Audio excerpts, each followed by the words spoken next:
और एक बार फिर से आप सभी का स्वागत है। खबरों की तरफ आगे बढ़ेंगे। बिहार चुनाव में सीएम योगी आज हुंकार भरने वाले हैं। दूसरे चरण के मतदान के लिए आज रैली होने वाली है। 4 जनसभाओं को सीएम योगी संबोधित आज करेंगे। पश्चिम चंपारण में 3 जनसभाओं को सीएम योगी संबोधित करने वाले हैं।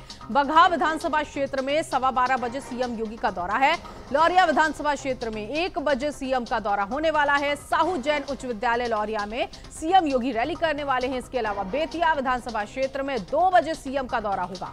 सीतामढ़ी के परिहार विधानसभा क्षेत्र में भी सीएम का कार्यक्रम तय किया गया है।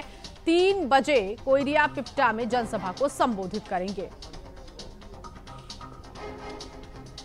तो आज मुख्यमंत्री योगी आदित्यनाथ दूसरे चरण के लिए जनसभा को संबोधित करेंगे। 4 अलग अलग जगहों पर ये जनसभाएं होनी हैं और ये जनसभाएं 12 बजे से शुरू हो जाएंगी। 12 बजे, 1 बजे, 2, 3 बजे लगातार बैक टू बैक सीएम योगी की ये जनसभाएं होंगी। पहले चरण के लिए जो प्रचार प्रसार था मुख्यमंत्री योगी आदित्यनाथ की तरफ से धुआंधार प्रचार प्रसार किया गया। एनडीए के पक्ष में उन्होंने जनता से वोट की अपील की थी और अब आज जब दूसरे चरण के लिए इन चारों ही जगहों पे जाएंगे, कुल मिलाकर जो पश्चिमी चंपारण का पूरा एरिया है उस एरिया को कवर करने की कोशिश करेंगे और उसके साथ ही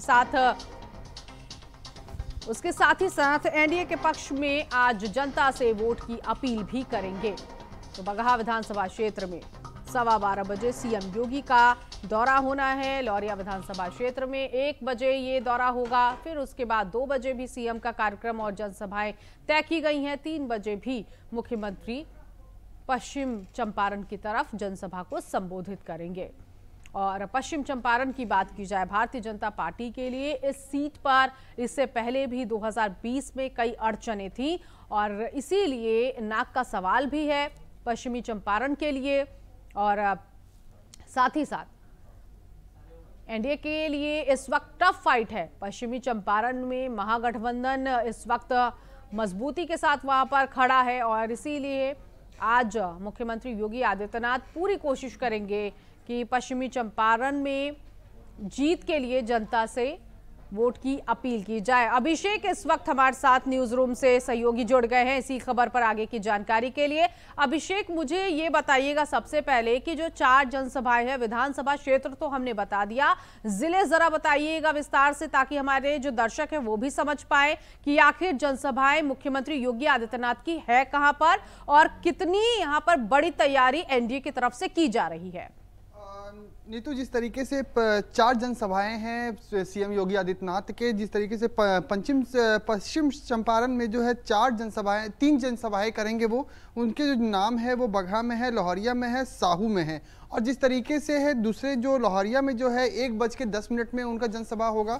उसके बाद जो है वो बेतिया में 2:05 पे होगा। सीतामढ़ी में भी है और 3:10 में वो कोहरिया पिपट्टी में भी करेंगे। वो जिस तरीके से आपने बताया, मैं आपको बता दूं कि पश्चिम चंपारण में पिछले बार जिस तरीके से उनको काफ़ी ज़्यादा मुश्किल का सामना करना पड़ा था, हालांकि क्योंकि एनडीए की तरफ से तमाम जो लोग जो हैं सीएम योगी आदित्यनाथ को काफ़ी डिमांड भी कर रहे हैं और जिस तरीके से वो लोगों के साथ में रूबरू होते हैं और उनके जो वादे जो होते हैं जिस तरीके से वो याद दिलाने की जो कोशिश करते हैं, तो कहीं ना कहीं एक बड़ा इम्पैक्ट बनता हुआ नजर आ रहा है। लेकिन यहाँ पर जो है उनको काफ़ी ज़्यादा एड़ी चोटी का जोड़ लगाना पड़ेगा क्योंकि 2020 में भी इनको काफ़ी ज़्यादा परेशानियों का सामना करना पड़ा था। इसी वजह यही एक कारण रहा है क्योंकि यहाँ पर हो सकता था कि प्रधानमंत्री नरेंद्र मोदी भी आ सकते थे, लेकिन जिस तरीके से जो डिमांड जो है वो सीएम योगी आदित्यनाथ का रहा है, तो यही कारण एक रहा है। तो कुल मिलाकर पश्चिमी चंपारण, सीतामढ़ी में उनकी ये जनसभाएं होनी है। अभिषेक, सीतामढ़ी में भी है और 3:10 में भी सीतामढ़ी में भी वहां पर होगा। जिस तरीके से लगातार उनके तरफ से भी ये कहा जा रहा है कि सीतामढ़ी में भी वो अपना हुंकार जो है वो लोगों के साथ में वो रूबरू होंगे। ठीक है, मुझे ये भी यहाँ पर समझाने की कोशिश करिएगा कि एनडीए के लिए इस वक्त टफ फाइट पश्चिम चंपारण में किस तरह से है और सीतामढ़ी में भी किस तरह से एनडीए जो है वो अपने प्रत्याशियों को उतार के वहां पर जब आज मुख्यमंत्री योगी आदित्यनाथ पहुंचेंगे तो क्या आसान है वहां की राह दूसरे चरण के लिए या कितनी तगड़ी चुनौती वहां पर बनी हुई है? नीतू, देखिए, अगर मैं दूसरे चरण की चुनाव की जनसभा की रैली की अगर मैं बात करूं और लोगों की जो माइंड सेटअप जो है सीतामढ़ी की अगर मैं बात करूं, सीतामढ़ी में भी जो लोग जो हैं हर एक धर्मों के लोग हैं वहां पर, लेकिन जिस तरीके से वहां पर जो है सीतामढ़ी में भूमियार जो राजपूत जात के जो होते हैं, भूमियार जो होते हैं वो ज्यादा है वहां पर। तो कहीं ना ब्राह्मण समाज भी है, लेकिन जितना वो सोच रहे हैं उतना वहां पर नहीं है, क्योंकि लगातार वहां से मैं भी वहां से काफी समय तक वहां पे रहा हूं, मैं वहां से कनेक्टेड भी रहा हूं। तो ऐसे में एक बड़ा फैक्टर ही बन सकता है, क्योंकि जिस तरीके से वो सीतामढ़ी में वो जाएंगे और लगातार वहां से जो लोगों से बातचीत, क्योंकि आसान रहने वाला नहीं है। पश्चिम चंपारण जो है वो लगातार हर एक मुद्दे को ध्यान में रख करके लोग वहां पर वोट डालते हैं, क्योंकि वहां पे जो समस्या जो है वो जिस तरीके से ग्राउंड लेवल की अगर मैं बात करूं, पश्चिम चंपारण में काफी परेशानियों का सामना करना पड़ रहा है लोगों को भी, क्योंकि 2020 में भी उनको काफी मुश्किलों का सामना करना पड़ा था। तो ऐसे महागठबंधन का साफ तौर पे वहां पे एक लहर जो है वो साफ तौर पे नजर आ रहा है। लेकिन जो आज जनसभा जो वो करेंगे उसके बाद ही पता चलेगा कि जनता का किस तरीके का जनसैलाब वहां पर उमड़ता है और जनता का किस तरीके का रुख वहां पर सामने नजर आता है, क्योंकि जनता पर तय करना है, जनता को तय करना है कि आने वाले वक्त में पश्चिम चंपारण में किसको वोट दिया जाए, महागठबंधन या एनडीए को। तो ऐसे में बड़ा फैक्टर भी बन सकता है। सीएम योगी को भी काफी ज्यादा पुरजोर कोशिश करना पड़ेगा वोट पाने के लिए भी और आने वाले वक्त में अपनी सरकार बनाने के लिए भी। ठीक है, आप नजर बनाए रखिएगा, आगे जो अपडेट होगा अपने दर्शकों तक जरूर पहुंचाएंगे। फिलहाल बहुत शुक्रिया इस जानकारी के लिए। तो 4 जनसभाएं आयोजित की गई है मुख्यमंत्री योगी आदित्यनाथ की बिहार में दूसरे चरण को लेकर। आगे बढ़ेंगे, यूपी के उन्नाव से इस वक्त खबर मिल रही है कि लखनऊ आगरा एक्सप्रेसवे पर एक हादसा हुआ है और एक्सप्रेसवे पर डबल डेकर बस जो है वो खाई में जा गिरी। ये बड़ा हादसे में 20 लोग जख्मी हो गए हैं। हसनगंज कोतवाली थाना क्षेत्र में यह हादसा हुआ है। बड़ी जानकारी, हाईवे पर जो डबल डेकर बस थी वो खाई में जा गिरी और इस हादसे में 20 लोग जख्मी हो गए हैं। उन्नाव लखनऊ आगरा एक्सप्रेसवे पर यह हादसा हुआ है। देर रात की यह घटना है। मौके पर पुलिस पहुंच चुकी है और जो यात्री हैं उनके बीच भी अफरा तफरी मची। और ये तस्वीर देखिए कि किस तरह से ये बस खाई में गिरी और शायद इसे बाहर निकाल लिया गया है। 20 लोग बताए जा रहे हैं कि घायल हैं, जो लोग यात्रा कर रहे थे। हसनगंज कोतवाली थाना क्षेत्र में यह हादसा हुआ। जो आगरा से लखनऊ की तरफ जा रही है, उस लखनऊ एक्सप्रेसवे पर एक स्लीपर बस नीचे खाई में गिर गई है। इस मौके पर तत्काल हसनगंज थाना पुलिस और यूपीडा की राहत एवं बचाव कर्मी वहां पर मौके पर पहुंचकर सभी सवारियों को सुरक्षित निकाला गया। 60 सवारियां लगभग इसमें सवार थी, जिनमें से 20 घायल अवस्था में मिले, जिनको एम्बुलेंस से तत्काल लोकबंधु अस्पताल लखनऊ भेजा गया है। अन्य जो सवारियां हैं उनको सुरक्षित बस के माध्यम से उनके गंतव्य को भेजा जा रहा है। यह बस दिल्ली से बनारस जा रही थी, जिसमें लखनऊ, सुल्तानपुर, प्रतापगढ़, अंबेडकर नगर और जौनपुर की सवारियां इसमें। और खबर यूपी के गोंडा जिले से है, जहां नदी में नाव पलटने से मां और बेटी की मौत हो गई। घटना की जानकारी परिवार और ग्रामीण को लगभग 4 घंटे बाद मिली। ग्रामीण और स्थानीय गोताखोर की मदद से पुलिस ने शवों को रेस्क्यू कर बाहर निकाला। मौके पर एसडीएम और राजस्व की जो टीम है वो जांच और आगे की कार्रवाई में जुटी हुई है। पूर्वा के गांव की 2 महिलाएं, उर्मिला 45 वर्ष उम्र की और नंदिनी जो है लगभग 15 वर्ष उम्र की, जो कि माँ बेटी रिश्ते में थी। दोनों के द्वारा कृषि कार्य के लिए अपने सामने के गांव टेढ़ी नदी पार करके चांदपुर जो है कृषि कार्य के लिए जाया जा रहा था, जिसमें नाव में किसी कारण से जो है अचानक समस्या होने की वजह से वो दुर्घटनाग्रस्त होने से उनकी जो है उसमें डूब गई और डूबने से उनकी मृत्यु हो गई और पुलिस के द्वारा उनको निकाल करके पोस्टमार्टम के लिए भेजा गया है। साथ ही साथ और जो भी उनको आर्थिक सहायता दैवीय आपदा के अंतर्गत आ रही है वो दिया जाने के लिए तहसील सदर को, एसडीएम और तहसीलदार को निर्देशित किया गया है, ताकि जल्दी से जल्दी उनको 24 घंटे की जो अनुमति सीमा है उसके भीतर उनको सहायता प्रदान की जाए।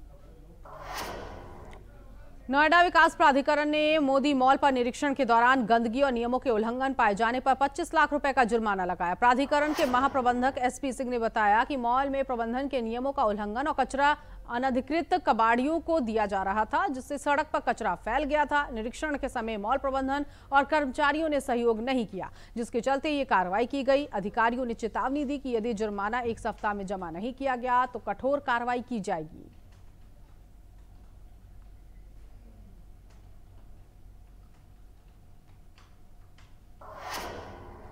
सीतापुर में किसान सम्मान निधि के पैसे के बंटवारे को लेकर एक ही परिवार आपस में भिड़ गए। हिस्से में कम पैसे मिलने पर नाराज चाचा ने भतीजे पर बाके से वार कर दिया। जख्मी भतीजे के इलाज के दौरान मौत हो गई। मामला खैराबाद थाना इलाके के भौवापुर गांव का है। किसान सम्मान निधि के पैसों को लेकर ही ये हत्या हुई है और परिवार के ही सदस्य आपस में भिड़ गए।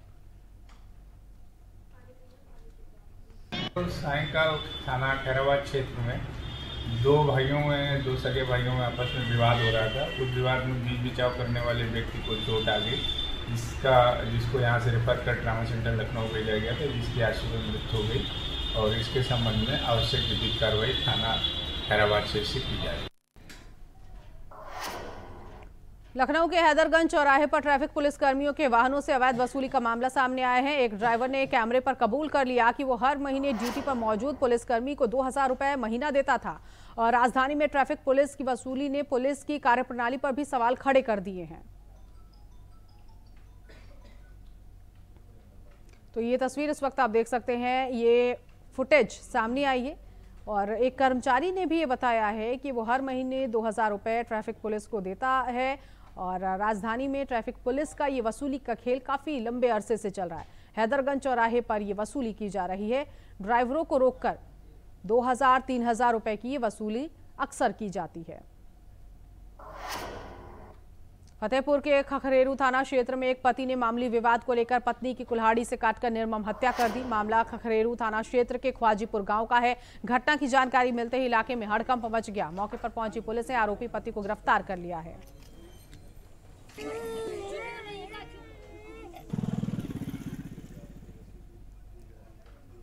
तो फतेहपुर से एक खबर, जहां मामूली सी बात को लेकर एक पति ने अपने पत्नी की हत्या कर दी, निर्मम हत्या, कुल्हाड़ी से काटकर मौत के घाट उतार दिया है। और इस हादसे के बाद अब परिवार में भी हड़कंप मचा है, आसपास के लोगों में भी सनसनी फैल गई।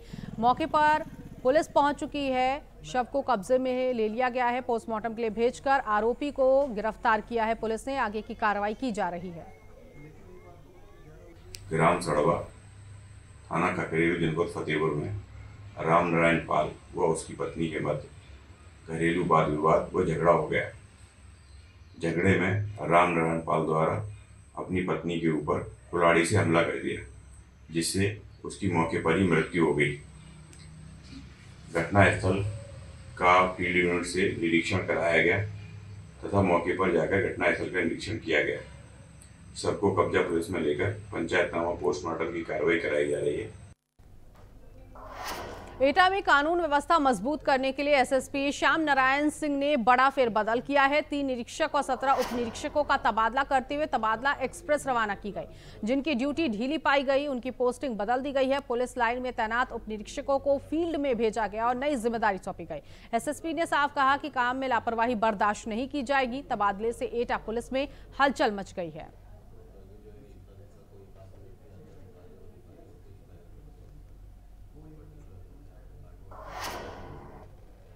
गोंडा जिले में यातायात माह के तहत देर रात आईजी अमित पाठक और पुलिस अधीक्षक विनीत जायसवाल ने भारी पुलिस फोर्स के साथ अंबेडकर चौराहे पर चेकिंग अभियान चलाया। अभियान में मॉडिफाइड साइलेंसर वाले वाहन, हूटर से रौब दिखाने वाले, काली फिल्म वाली कारें और बिना हेलमेट के वाहन चलाने वालों के खिलाफ सख्त कार्रवाई की गई। आईजी और एसपी ने स्टंटबाजों और शोहदों को चेतावनी दी और निर्देश दिए कि जो तेज रफ्तार और अशोभनीय व्यवहार से माहौल बिगाड़ रहे हैं, उनके खिलाफ कठोर कार्रवाई जारी रखे। ये अभियान व्यापक तरीके से चलाया जाएगा। यातायात माह के तहत चेकिंग अभियान चलाया जा रहा है और बिना हेलमेट वाहनों पर यह कार्रवाई की जा रही है।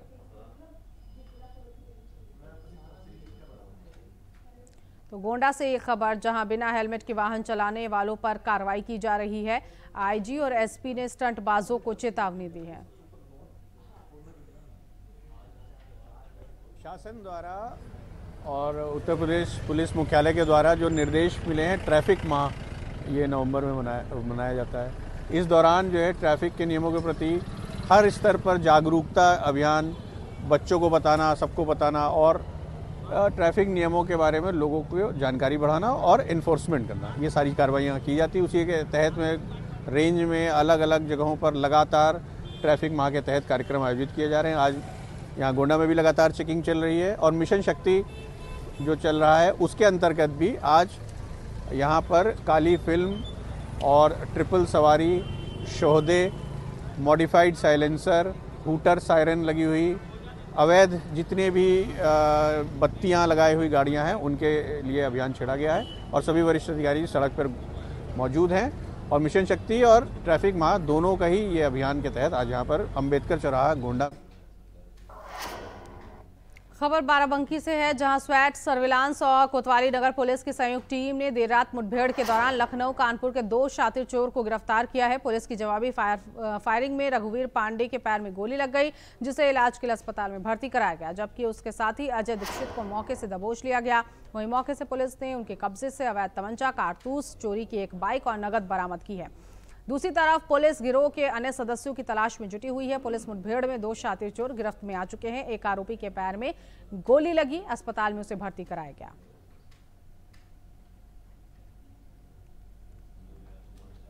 तो बाराबंकी से ये खबर, जहां पुलिस और बदमाशों के बीच मुठभेड़ हुई है और इस मुठभेड़ में बदमाशों के पास से बाइक, तमंचा बरामद की गई। पुलिस अब इस पूरे मामले की तलाश कर रही है कि इसमें जो आरोपी एक फरार हुआ है उसे ढूंढा जाए। तो पुलिस मुठभेड़ में 2 शातिर चोर गिरफ्तार में आ चुके हैं। एक आरोपी के पैर में गोली लगी, अस्पताल में भर्ती कराया गया और मौके से दूसरा आरोपी भी गिरफ्तार हो चुका है। अवैध तमंचा, कारतूस, एक बाइक बरामद की गई है। अन्य गिरोह सदस्यों की तलाश में पुलिस जुटी हुई है।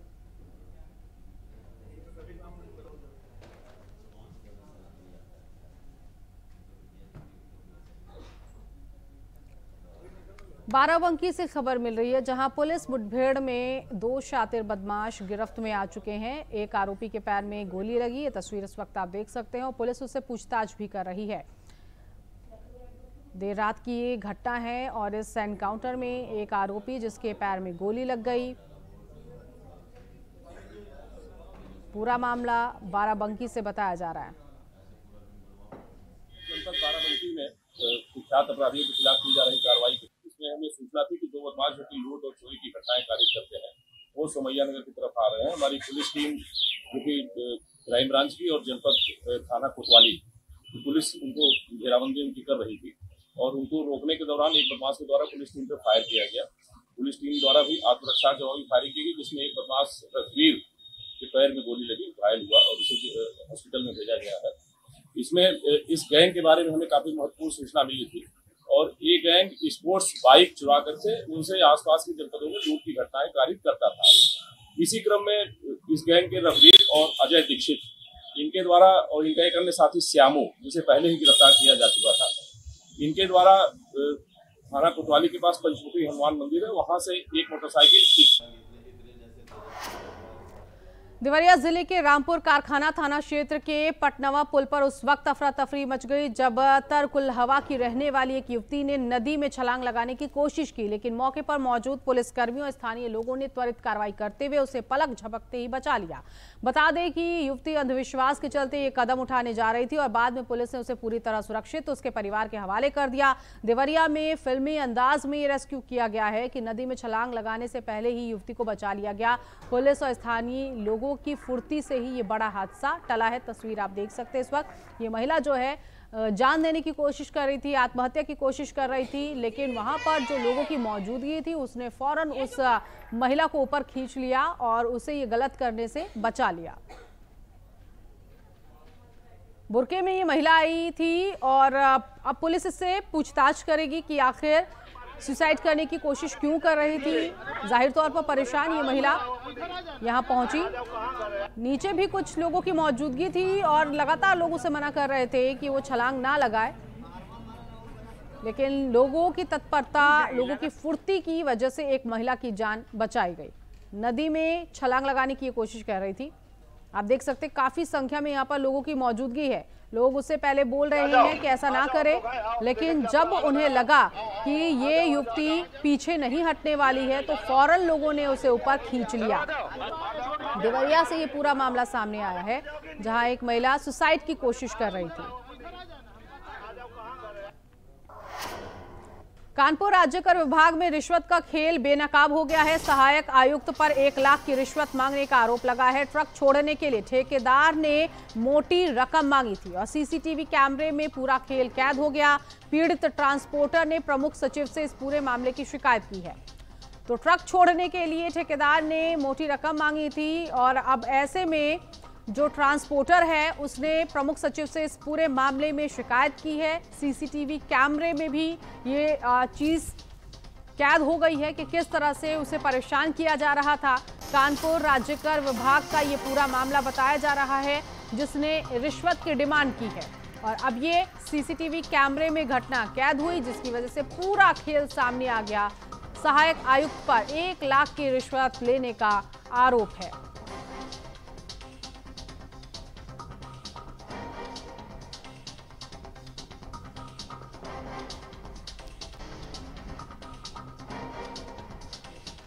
तो टैक्स डिपार्टमेंट का ये खेल सामने आया है। कानपुर से ये खबर, जहां कैसे लोगों को परेशान कर रिश्वत ली जा रही है। इब्ने हसन इस वक्त संवाददाता फोन लाइन पर हमारे साथ जुड़ गए हैं। इब्ने, जरा बताइएगा कि पूरा मामला क्या है, किस तरह से रिश्वत ली जा रही थी, ट्रक ड्राइवर से परेशान उसे किया गया। देखिए नीतू, मैं आपको बता दूं कि जीएसटी विभाग के अफसर का जो काला कारनामा है वो सामने आया है। मैं आपको बता दूं कि बिना किसी वजह से मान रजिस्टर को पकड़कर जीएसटी कार्यालय में लाकर खड़ा करवा देते हैं और उसके अवैध लोड होने का आरोप लगाते हैं। ट्रक छोड़ने के एवज में स्टेट जीएसटी के असिस्टेंट कमिश्नर है, उन्होंने कैलकुलेटर पर लिखकर 1 लाख की रिश्वत मांगी। 6 दिन तक ट्रक न छूटने पर पीड़ित ट्रांसपोर्टर जो है वो राजकर विभाग के प्रमुख सचिव एम देवराज को जो है व्हाट्सएप पर शिकायत करता है।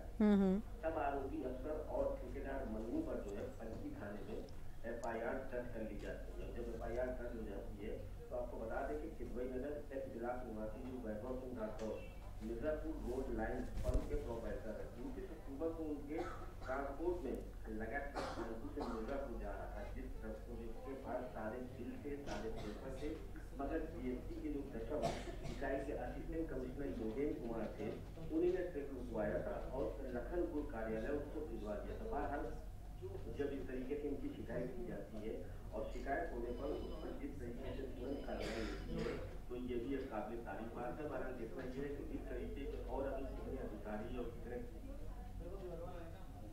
हाँ, ऐसे में इब्ने हसन, क्योंकि जानकारी ये भी मिल रही है कि ये सारी करतूत है वो सीसीटीवी कैमरे में भी कैद हो चुकी है, तो ये ज़रा मुझे समझाने की कोशिश करिएगा ये रिकॉर्ड किस वक्त कैसे की गई, क्योंकि जब ट्रक ड्राइवर ट्रक को छोड़कर वहां से जा चुका था, रिश्वत की डिमांड की जा रही थी, तो ये कैसे वहां पर रिकॉर्ड हुआ, इसको लेकर भी मुझे समझाने की कोशिश करिएगा। और जब केस दर्ज हो चुकी है तो पुलिस अब क्या कह रही है, कैसे आगे की कार्रवाई आगे बढ़ रही है?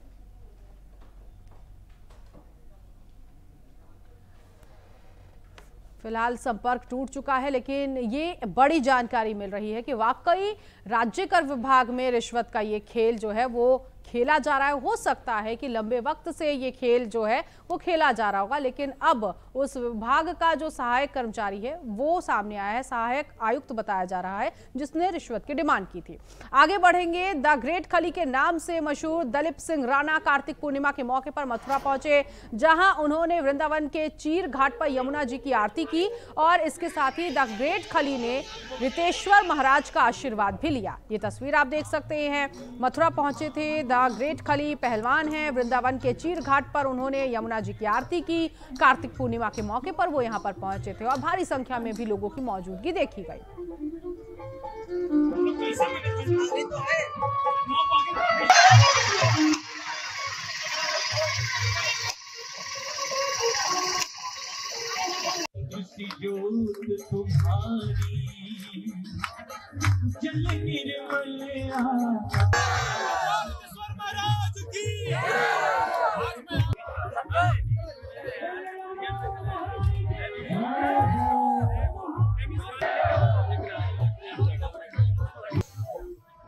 यहाँ पर आके मेरे को बहुत ही अच्छा लगा है।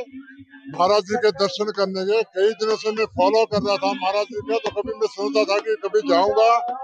महाराज जी के साक्षात दर्शन हुए, आज बड़ी खुशी बड़ी प्रसन्नता हुई है और महाराज जी ने बड़ा खुल के आशीर्वाद दिया है मेरे को और मैं बहुत दिनों से बहुत सालों से फॉलो कर रहा था महाराज जी को। आज मेरी तमन्ना पूरी हुई है महाराज। फिलहाल इस बुलेटिन में अभी के लिए बस इतना ही। बाकी की तमाम खबरों के लिए आप बने रहिए HNN न्यूज के साथ।